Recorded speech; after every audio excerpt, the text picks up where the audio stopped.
Urdu point T V کے معزز ناظرین السلام علیکم۔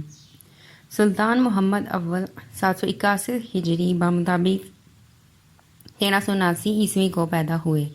اپنے والد بایزید کی وفات کے بعد عثمانیوں کے فرما رواں قرار پائے اور تاریخ میں محمد چلبی کے نام سے شہرت پائی۔ معزز ناظرین، آج کی ویڈیو میں ہم سلطان محمد اول کی زندگی کے بارے میں جانیں گے۔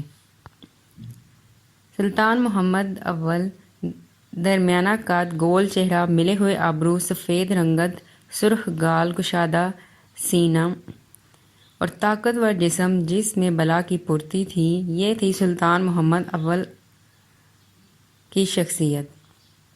اللہ نے انہیں کمال شجاعت و بہادری سے نوازا تھا۔ کشتی بہت اچھی کرتے تھے۔ جسمانی طاقت کا یہ عالم تھا کہ کئی کمانوں کی تانتوں کو بیک وقت کھینچ لیتے تھے۔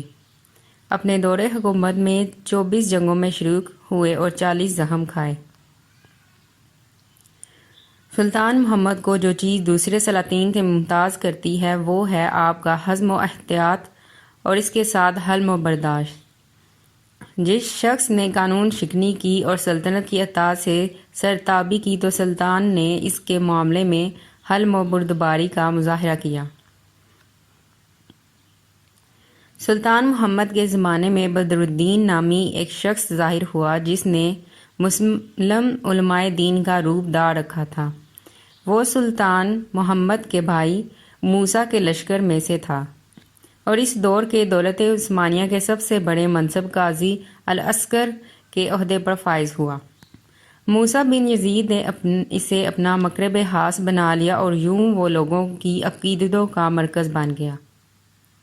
شیخ بدر الدین محمود بن اسرائیل جو کہ روم میں واقع ہے میں پیدا ہوا اور جو کہ ایڈریانوبل کا ایک دیہات ہے اور ترکی کے اس علاقے میں واقع ہے جو یورپ میں آتا ہے۔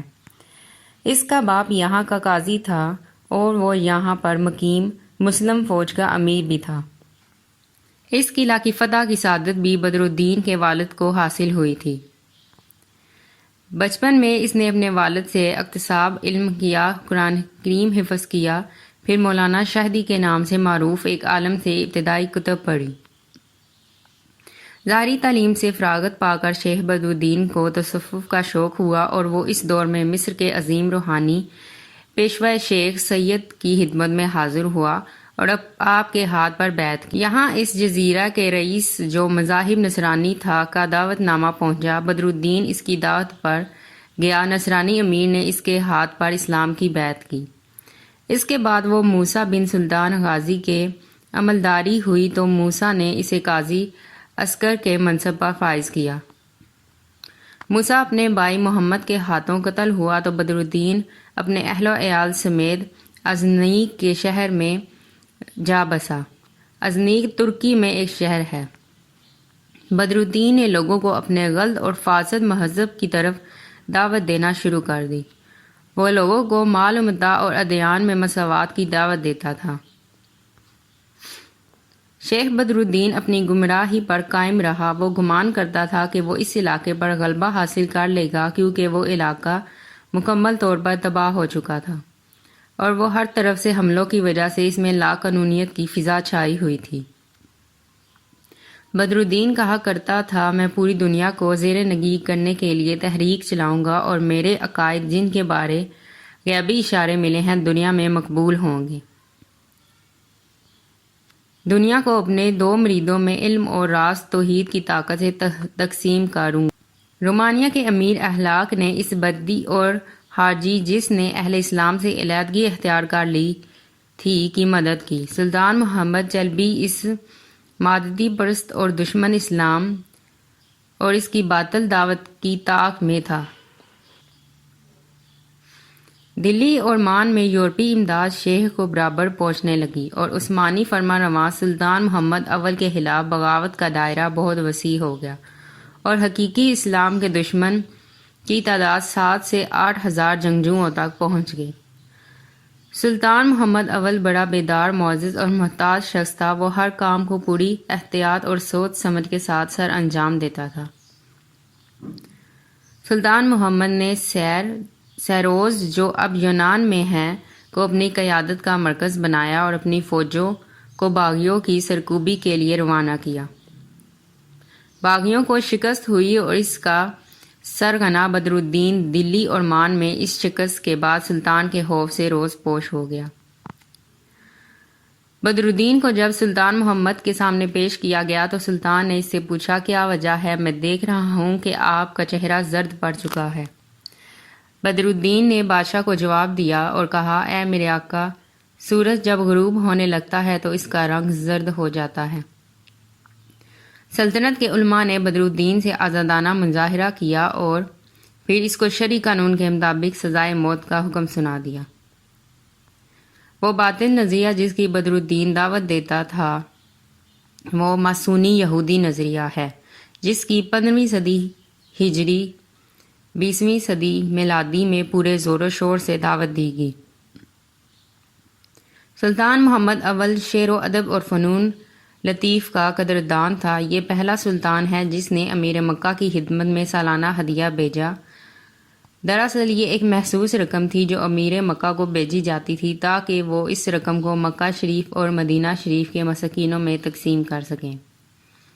عثمانی سلطان محمد اول کو بہت پسند کرتے تھے اور انہیں پہلوان کا نام دیتے تھے۔ اگرچہ آل عثمان کے بعض دوسرے حکام اس سے زیادہ شہرت رکھتے تھے، لیکن یہ حقیقت ہے کہ وہ عثمانی سلاطین میں بلندی اخلاق کے حوالے سے عظیم ترین انسان سمجھے جاتے تھے۔ مشرقی اور یونانی مورخین نے بھی اس کی بلند اخلاق کا اعتراف کیا ہے، اور عثمانی مورخین نے اسے ایک ماہر ناہدا کی حیثیت دی ہے جس نے دولت عثمانیہ کی ڈھولتی کشتی کو اس وقت ساحل اشناس کیا جب تتاری حملوں اور داخلی جنگوں اور باطنی فتنوں کے طوفان میں بری طرح گھر چکی تھی۔ سلطان محمد اول جب ان تمام فتنوں کو ختم کر چکا جن کا سلطنت عثمانیہ کو سامنا تھا تو ملک کے داخلی نظام و استحکام کی طرف توجہ دی تاکہ مستقبل میں انتشار کے اس طرح کے واقعات رونما نہ ہوں۔